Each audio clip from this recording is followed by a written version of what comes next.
আসসালামু আলাইকুম রহমতুল্লাহ। আজকে আমার ক্লাস নাম্বার 3। আজকের বিষয় হচ্ছে যে গণনা শিখি। আজকে গণনা শিখবো আমি 51 থেকে 70 পর্যন্ত। 51 থেকে 70 পর্যন্ত আমি শিখবো। আগে আমি কথাগুলো লিখছি, এর কারণ হচ্ছে ভিডিওগুলো অনেক লম্বা হয়ে যায়। একেবারে সংক্ষেপে একেবারে ছোটো করে দেওয়ার জন্য আমি এই পদ্ধতিটা অবলম্বন করছি। দেখো তো 51 কীভাবে একজন স্টুডেন্টকে যখন আমি বলবো 51 লিখো, কীভাবে ও লিখবে এটা তো জানি না। আসলে যখন 64 বলবো কীভাবে লিখতে পারবে ও যেইভাবে ওকে আমি ওই ধারণাগুলো দিলে ও লিখতে পারবে। আমি ওইগুলো নিয়ে একটু আলোচনা করব। দেখো তো 51 দেখো 51 যখন শেষে একেবারে নয়ের মতো উচ্চারিত হবে। 51 যখন শেষে একেবারে নয়ের মতো উচ্চারিত হবে তখন প্রথম বর্ণ আমাকে ফার্স্ট নিতে হবে। তাহলে আমি ফার্স্ট নিচ্ছি। যেমন এ আছে, এ দিয়ে তো কালকের ভিডিওতে বলেছিলাম এ দিয়ে এককে বোঝাই। যেমন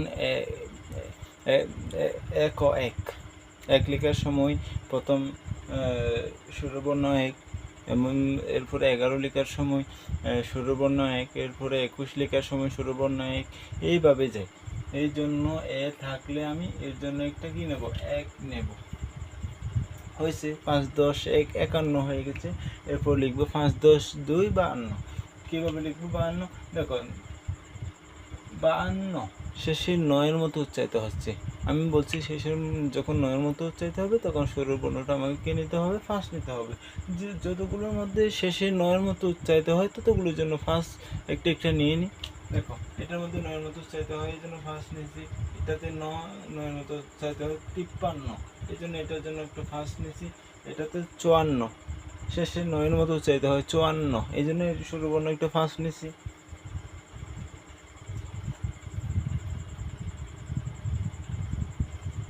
এরপর দেখো তো 55 মধ্যেও স্বরবর্ণ কিন্তু শেষে কিন্তু নয়ের মতো উচ্চারিত হয়, এই জন্য শুরুর প্রথম বর্ণটা কিন্তু ফার্স্ট নিতে হবে।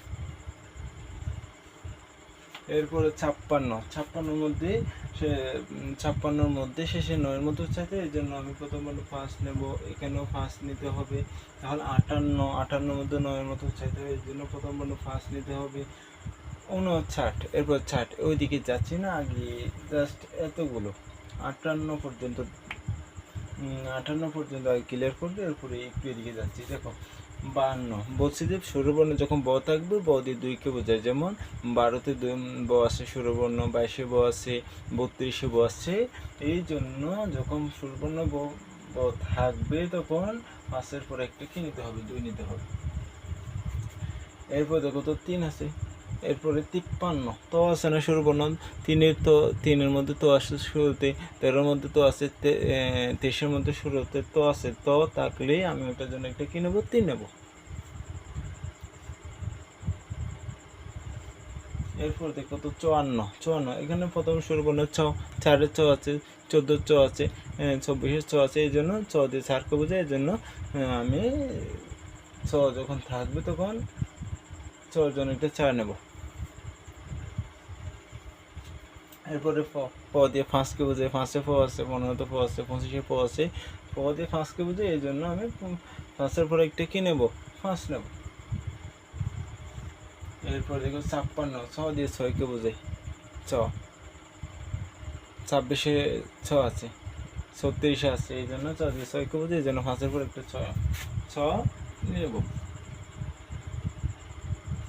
এরপর দেখো 57 কত, 57 দেখো যখন সুরবর্ণ দন্ত স থাকবে তখন আমাকে দন্ত স দিয়ে 7কে বোঝে। যেমন দেখো তো 7-এর সুরবর্ণ দন্ত স, 17-এর সুরবর্ণ দন্ত স, 27-এর সুরবর্ণ দন্ত স দিয়ে 7কে বোঝায়। এই জন্য 5-এর পর একটা 7 নেব। 5 কেন নিয়েছি এটাও জানো, 57 শেষের 9-এর মতো চাইতে হবে, এই জন্য সুরবর্ণ 5 নিয়েছি। এরপর এটা দেখো 58, এটা কত, 58 সরা দিয়ে তো 8কে বোঝায়। যেমন 8-এর সরা আছে, 18-এর মধ্যে সুরবর্ণ সরা, 28-এর মধ্যে সুরবর্ণ সরা। এই জন্য যখন সরা সুরবর্ণ থাকবে এটা দ্বারা বুঝে নেব এটা দিয়ে 8কে বোঝাচ্ছে।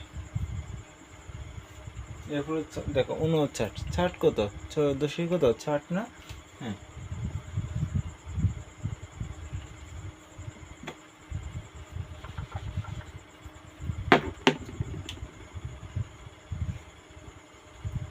এরপর দেখো তো 59, 60-এর আগে 59 আসতে, তার মানে 60 পরিপূর্ণ নেই, এক ঘাটতি আছে, তাহলে 4 থেকে 1 কে দেওয়া লাগবে, বিয়োগ দেওয়া লাগবে।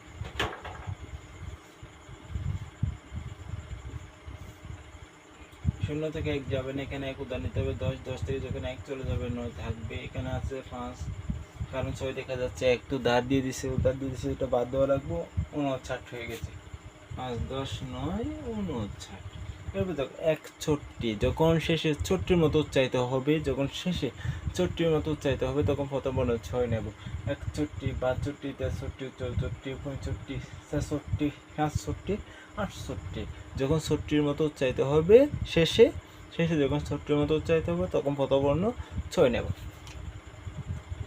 এই জন্য আমি প্রত্যেকটা বর্ণে ছোট্টির মতো যেহেতু উচ্চারিত হচ্ছে, এই জন্য 6 নিয়ে নিলাম।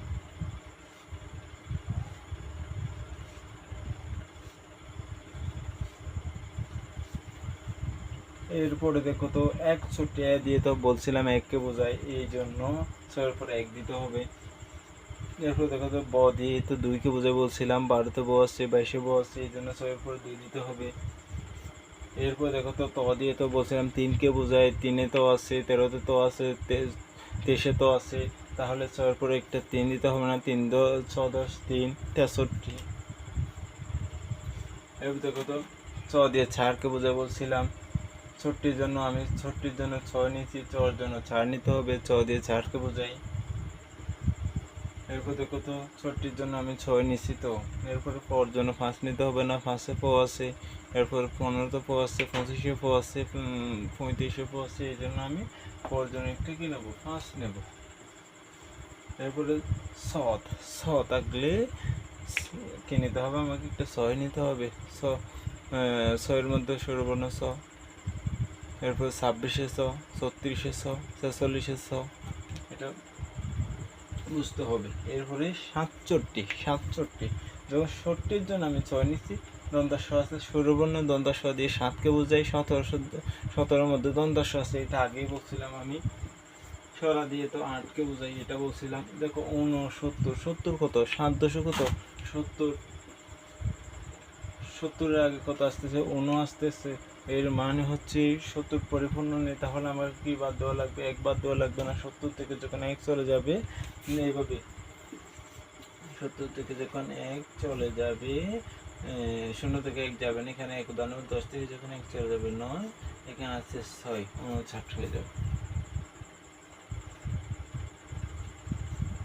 এখন কি করতে হবে, এখন কিভাবে এগুলা ছাত্রছাত্রীদের, আমি শুধু জাস্ট ওদেরকে যখন বলবো 61 লিখো, 62 লিখো, যখন 61 লিখো, 61 যখন ওকে একটু ক্লু দেবো, 61 যখন সে 60 মতো থেকে শুরু করলো, ছ নাও, এরপরে প্রথমে এ আছে কিনা দেখো, এর জন্য একটি এক নাও, একেবারে ইজি।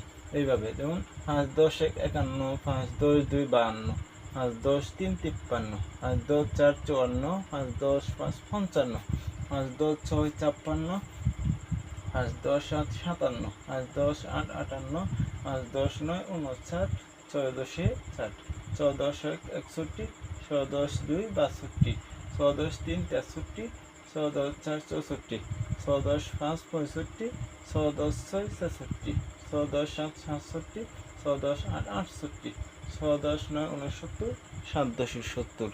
এইভাবে ছাত্রছাত্রীদেরকে পড়াতে হবে। এইভাবে যখন মুখস্থ ধরবো, 55 লিখো, 55 শেষে 9 মতো উচ্চারিত হলে প্রথম বর্ণ 5 নাও, এরপরে 55 মধ্যে কথায় লেখার সময় প্রথম বর্ণ কী পড়ে, পরে পর জন্য দিয়ে 5-কে বোঝাই, তাহলে 5-এর পরে আরেকটা 5 দাও, 5, 10, 5, 55 হয়ে যায়।